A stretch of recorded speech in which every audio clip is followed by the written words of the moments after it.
నమస్కారం, వార్తలకు స్వాగతం. ముందుగా ముఖ్యాంశాలు. భారత్ జోడో యాత్రలో పాల్గొన్న రాహుల్ గాంధీ, ప్రధాని మోదీపై విమర్శలు.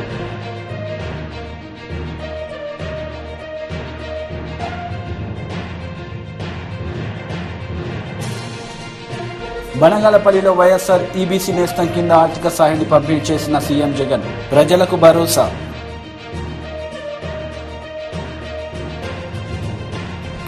తాను పోటీ చేసే అసెంబ్లీ నియోజకవర్గాన్ని ప్రకటించిన జనసేన పార్టీ అధినేత పవన్ కళ్యాణ్, పీఠాపురం నుంచే అసెంబ్లీ బరిలో దిగనున్నట్లు వెల్లడి. బనగాలపల్లిలో వైఎస్ఆర్ ఈబీసీ నేస్తం కింద ఆర్థిక సహాయాన్ని పంపిణీ చేశారు సీఎం వైఎస్ జగన్. ఈ సందర్భంగా ఆయన మాట్లాడారు. కార్యక్రమం జరిగింది. దీనివల్ల పారామెడికల్ స్టాఫ్ తో కూడా కలుపుకుంటే దాదాపుగా 100 మందికి పైగా ఈరోజు అందుబాటులో స్టాఫ్ కూడా మనకు హాస్పిటల్లో ఉండి మన చెయ్యి పట్టుకుని నడిపిస్తూ మనకు తోడుగా అండగా నిలబడే కార్యక్రమానికి కూడా ఈరోజు ప్రారంభోత్సవం కూడా జరిగిందని కూడా సంతోషంగా కూడా తెలియచేస్తూ, దేవుడు చల్లని దీవెనలు ఉండాలని, మీ అందరికీ ఇంకా మంచి చేసే అవకాశం దేవుడి దయ వల్ల రావాలని మనసారా కూడా ఆకాంక్షిస్తూ ఇక బటన్ నొక్కే కార్యక్రమానికి శ్రీకారం చుడతా ఉన్నా. మీ అందరితో కూడా ఇంకొక చిన్న విన్నపం కూడా చేయదలుచుకున్నా. అదేమిటి అనంటే, ఎన్నికల కోడ్ మరో 3-4 రోజుల్లో రాబోతా ఉంది. ఎన్నికల కోడ్ మరో 3-4 రోజుల్లో రాబోతా ఉంది. కాబట్టి బటన్ నొక్కే కార్యక్రమం పూర్తి చేసేస్తా ఉన్నాం. ఈరోజు ఈబీసీ నేస్తం కూడా డబ్బులు వచ్చే కార్యక్రమం కొద్దిగా ఒక రోజు అటు ఇటుగా, ఒక వారం అటు ఇటుగా జరుగుతుంది. దీనివల్ల ఏ ఒక్కరు కూడా భయపడాల్సిన పని లేదు. ఖచ్చితంగా ప్రతి ఒక్కరికి కూడా డబ్బులు కూడా చేరుతాయన్న సంగతి కూడా తెలియజేస్తా ఉన్నాను. ఈ 2 వారాల పాటు ఓ ఈనాడు చదవద్దండి, ఓ ఆంధ్రజ్యోతి టీవీ చూడొద్దండి, ఓ టీవీ5 తిరగ చూడొద్దండి. ఆటోమేటిక్లీ డబ్బులన్నీ పడిపోతాయి. ఆ తర్వాత ఏం చూసినా మీరు పర్వాలేదు. ఎందుకనంటే మనం యుద్ధం చేస్తా ఉన్నది ఈరోజు చంద్రబాబు నాయుడుతో కాదు, యుద్ధం చేస్తా ఉన్నది ఒక చెడిపోయిన ఒక మీడియా వ్యవస్థతో కూడా యుద్ధం చేస్తా ఉన్నాం.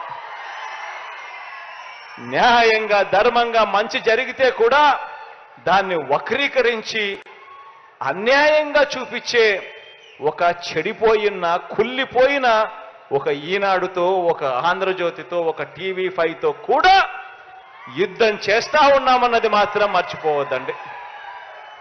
మీ అందరికీ కూడా మంచి జరగాలని, దేవుడు దయతో నా అక్క చెల్లెమ్మలకి ఇంకా మంచి జరగాలని మనసారా కూడా ఆకాంక్షిస్తూ సెలవు తీసుకుంటా ఉన్నాను.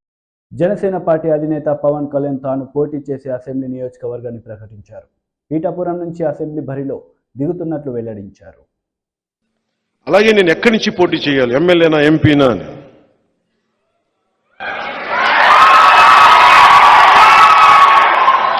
మీరు చెప్పండి. ఒక నిమిషం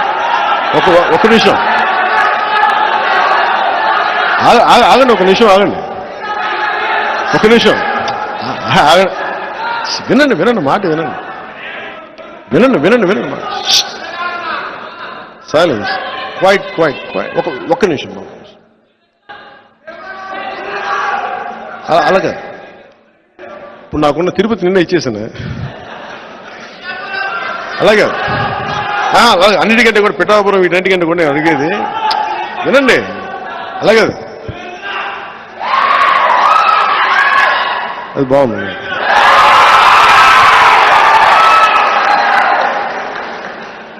ఇది నేను పోటీ చేద్దాం అనుకుంది ఎమ్మెల్యే గానా ఎంపీ గానా అని అనుకున్నాను.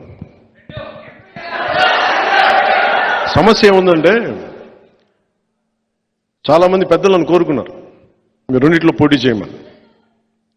కానీ కన్ఫ్యూజన్ ఏముంటుందంటే, క్రాస్ ఓటింగ్ ఉంటుందా, నిలబడతామా లేదా, ఇవన్నీ ఉన్నాయి. సో అది ఎలా చేద్దాం ఏంటి అనేది ఇంకొద్ది రోజుల్లో ఒకటైతే ఖచ్చితంగా చెప్పగలను. నిన్న భీమవరం పులపర్తి ఆంజనేయులు గారికి ఇచ్చాను. తిరుపతి ఏమో మన జంగ శ్రీనివాసులు గారికి ఇచ్చాను. గాజువాకేమో తెలుగుదేశం వాళ్ళు తీసేసుకున్నారు అనుకుంటాను ప్రస్తుతానికి. సో పోనీ పిఠాపురం తీసుకుందామంటే మా ఉదయ్ ఉన్నాడు ఇక్కడ. సో ఉదయ్ని ఏం అడగాలి తెలియట్లే. సో ఉదయ్ని అడిగి పిఠాపురం ఖాయం చేసుకోమని చెప్తాను.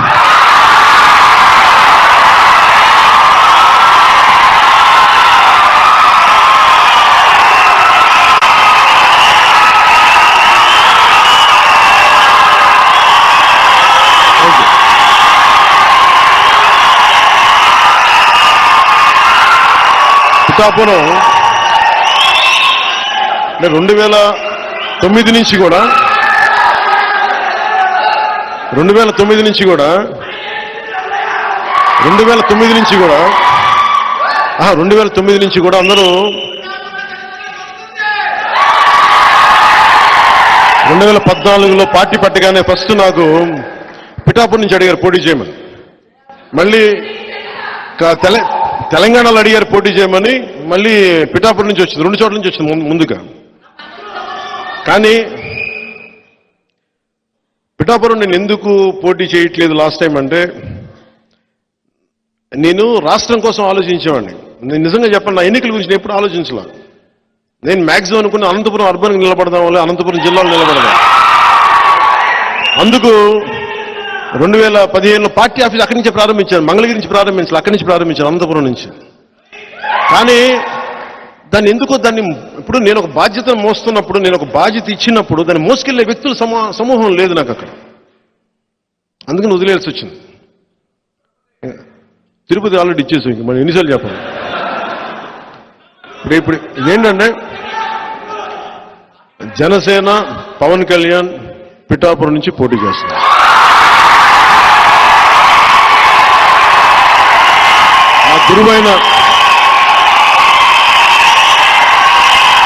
నా గురువు దత్తాత్రేయుల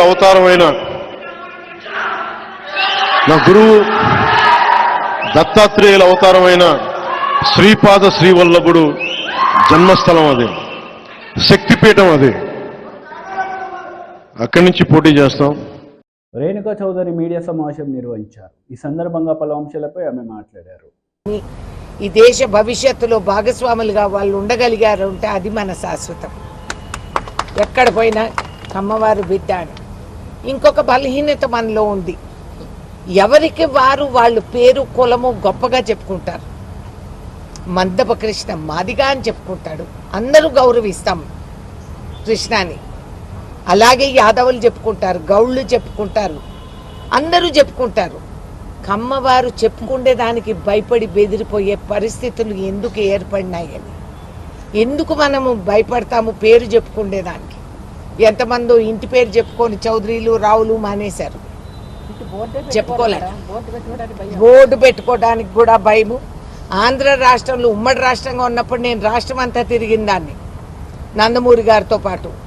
ఆంధ్ర రాష్ట్రంలో ఒక కమ్మ ద్వేషి రాష్ట్ర ముఖ్యమంత్రిగా అక్కడ రాజ్యమేలుతూ నానా హింసలు పెట్టి కమ్మ వాళ్ళనే పక్కన పెట్టుకొని వాళ్లతోనే తోటి కమ్మవాడిని తిట్టించి ఈ హీనమైన పరిస్థితులకి మనం దిగజారాల్సిన అవసరం మనకి లేదు. మనము లేకపోతే సమాజం కూడా జరగదు. మనలో ఉన్నవాళ్ళు పెద్దవాళ్ళు చాలామంది ఉన్నారు, చాలామందిని పోషిస్తున్నారు, ఉద్యోగాలు కేటాయిస్తున్నారు.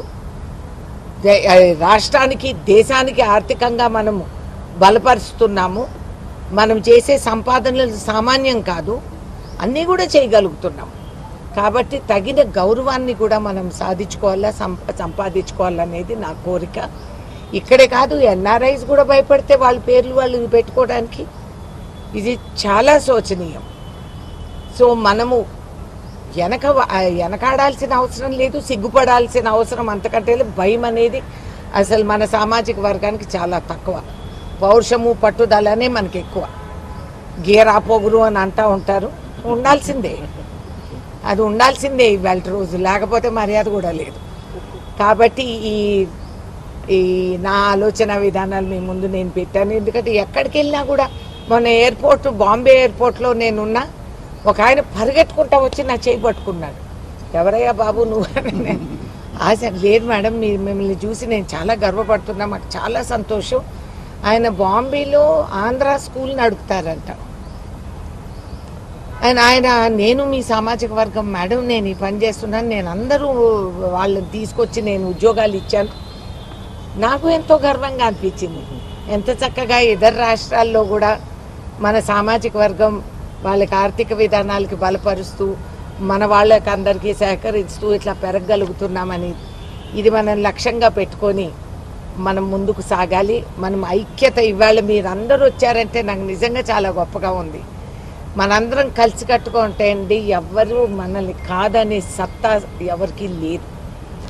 కాబట్టి నేను మీకోసం ఎప్పుడూ ఉన్నదాన్ని, మీరందరూ ఉండబట్టి నేనున్నా. నాకు అనుకోకుండా ఈ అవకాశం శ్రీమతి సోనియా గాంధీ గారు, అలాగే రేవంత్ రెడ్డి గారు రాష్ట్ర ముఖ్యమంత్రిగా నన్ను పార్లమెంటుకి, నేను లోక్సభ పోటీ చేస్తానని అనుకున్నాను.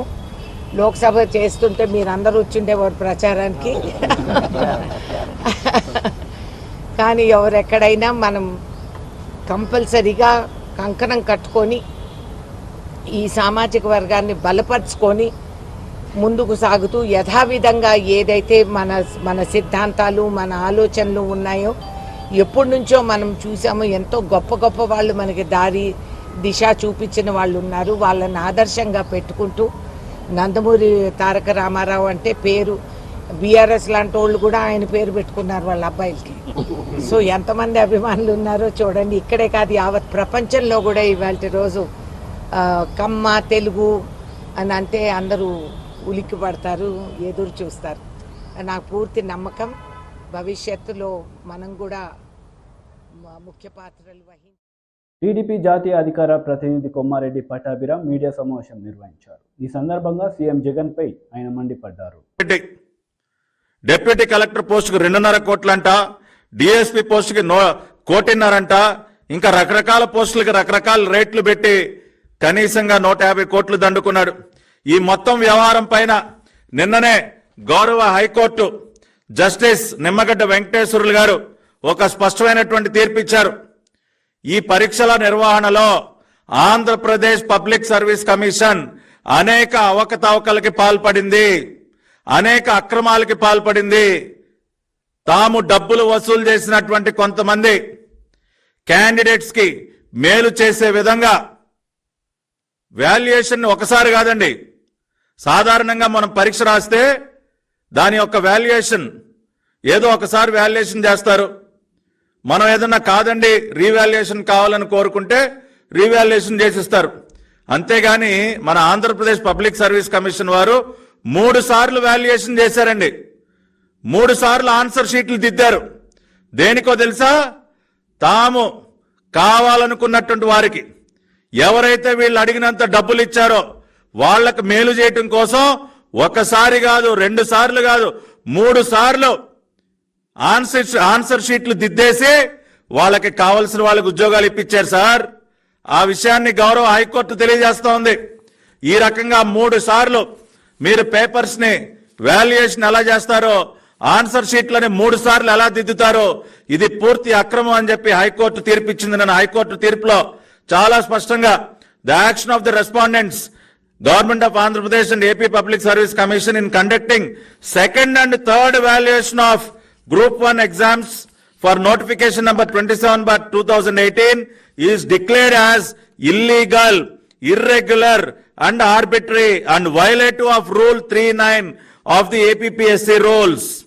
అని చాలా స్పష్టంగా చెప్తూ the impunged list of eligible candidates dated 26/5/2022 is hereby set aside. వీళ్ళు అక్రమాలకి పాల్పడి డబ్బులు వసూలు చేసి ఎవరినైతే క్యాండిడేట్ ని సెలెక్ట్ చేశారో ఆ నియామకాల్ని మేము రద్దు చేస్తున్నామని చెప్పారు. అంతేకాకుండా respondents are directed to conduct Group 1 examinations fresh. మళ్ళీ తిరిగి ఎగ్జామినేషన్స్ మీరు కండక్ట్ చేయాలని చెప్పి గౌరవ హైకోర్టు న్యాయమూర్తి జస్టిస్ నిమ్మగడ్డ వెంకటేశ్వర్లు గారు స్పష్టమైనటువంటి తీర్పిచ్చారు. దీనికి ఏమి సమాధానం చెప్తావు జగన్ రెడ్డి? నువ్వు అనేక అక్రమాలకి పాల్పడి దాదాపుగా 150 కోట్ల రూపాయలు దండుకొని Group 1 ఉద్యోగాల్ని మార్కెట్లో పెట్టి తెగనమ్మి ఏదైతే నువ్వు ఈ వ్యవహారాన్ని అంతా కూడా నడిపించావో దానిని పూర్తిగా తప్పుబడుతూ హైకోర్టు ఇచ్చినటువంటి తీర్పుకి నువ్వేం జవాబు చెప్తావని చెప్పి రాష్ట్ర ముఖ్యమంత్రి జగన్ రెడ్డిని మేము డిమాండ్ చేస్తా ఉన్నాం. నిన్నగాక మొన్న తెలంగాణలో జరిగినటువంటి తెలంగాణ పబ్లిక్ సర్వీస్ కమిషన్ సంబంధించినటువంటి స్కామ్ కంటే అక్కడ ప్రశ్నాపత్రాల లీక్ ఏదైతే జరిగిందో దాని ద్వారా అక్కడ ఉన్నటువంటి ప్రభుత్వం పునాదులు కదిలిపోయాయి. ఎప్పుడైతే ఆనాటి తెలంగాణ ప్రభుత్వం అక్కడ ఉన్నటువంటి బిడ్డల్ని మోసం చేసిందో, Telangana public service commission examination papers leak కి సంబంధించి అక్రమాలకు పాల్పడిందో అక్కడ తెలంగాణ యువత అంతా తిరగబడ్డారు. అక్కడ ఉన్నటువంటి ప్రభుత్వాన్ని కూకటి వేళ్లతో సహా పెకిలించి వేసేశారు. ఇవాళ జగన్మోహన్ రెడ్డి నీ పరిస్థితి కూడా అంతే, వదిలిపెట్టే ప్రసక్తే లేదు. ఇవాళ మన బిడ్డలకి ఉద్యోగాలు ఇవ్వటం చేతగానటువంటి నువ్వు పెట్టుబడులన్నీ కూడా రాకుండా చేసి, రాష్ట్రంలో ఉపాధి అవకాశాలు లేకుండా చేసి, జాబ్ క్యాలెండర్ అని చెప్పి దగా చేసి, ఒక్కసారి కూడా సరిగ్గా జాబ్ క్యాలెండర్ ఇవ్వకుండా ఉన్నటువంటి ఉద్యోగాలను అమ్ముకుంటావా? ఉన్నటువంటి ఉద్యోగాల్ని బహిరంగ మార్కెట్లో అమ్ముకుంటావా? నువ్వు వేలం పెడతావా ఉద్యోగాల్ని? ఒక్కొక్క డిప్యూటీ కలెక్టర్ పోస్ట్ కి నీకు 2.5 కోట్లు కావాలా? డిఎస్పీ పోస్ట్ కి 1.5 కోటి సమర్పించుకోవాలా? ఆదిలాబాద్ పార్లమెంట్ నియోజకవర్గ పరిధిలోని ముఖ్య నేతలతో సమావేశమయ్యారు బీఆర్ఎస్ అధినేత కేసీఆర్. ఈ సందర్భంగా వారితో పలు విషయాలు చర్చించారు.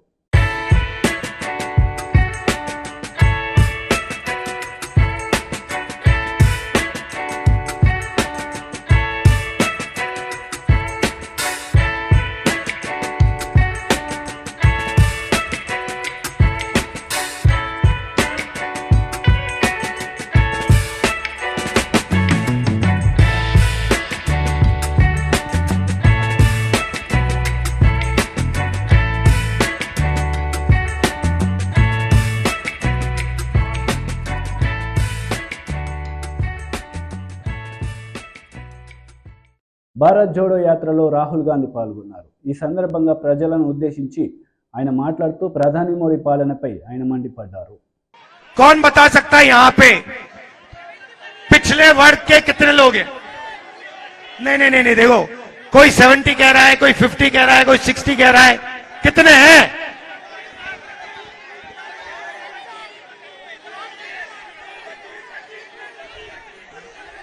अभी आप शांत हो जाएंगे तो पुलिस भर्ती की बात होगी.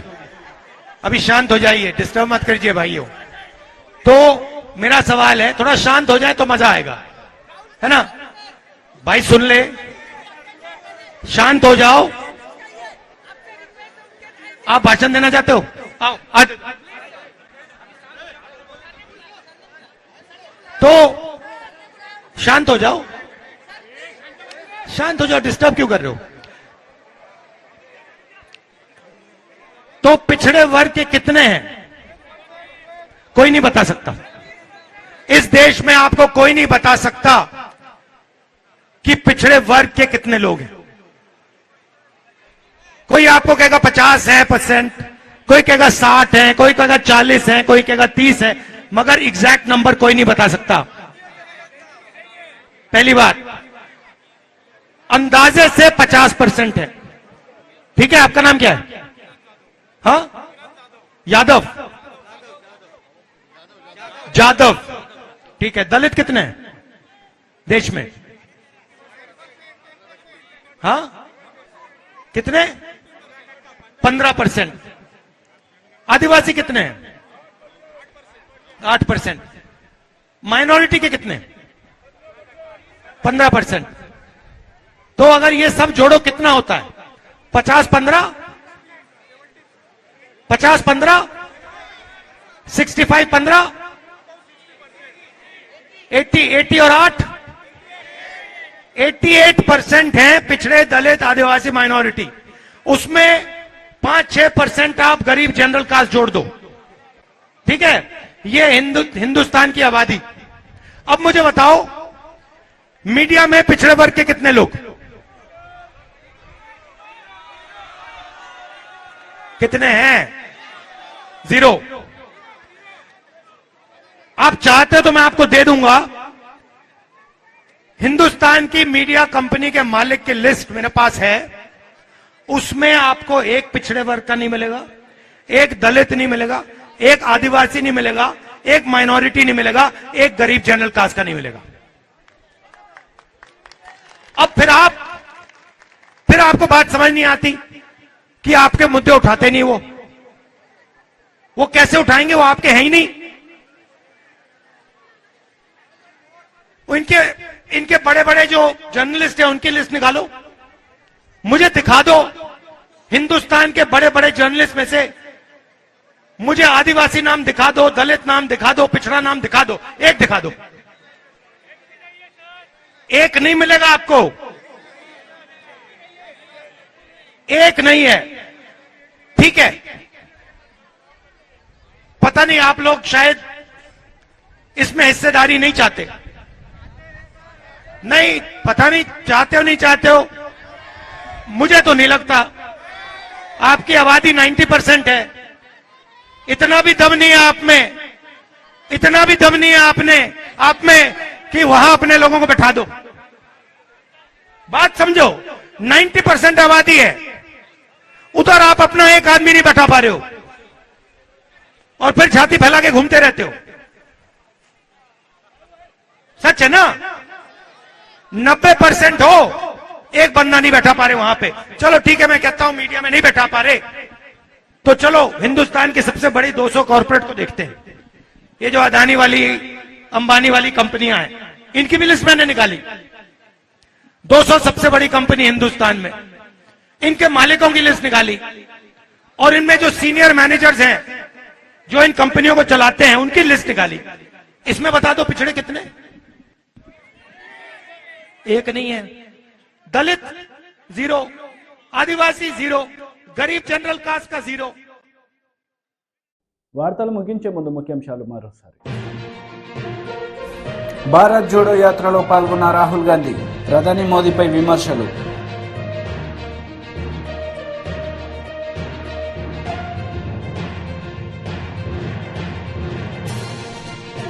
బనగాలపల్లిలో వైఎస్ఆర్ ఈబీసీ నేస్తం కింద ఆర్థిక సహాయాన్ని పంపిణీ చేసిన సీఎం జగన్, ప్రజలకు భరోసా.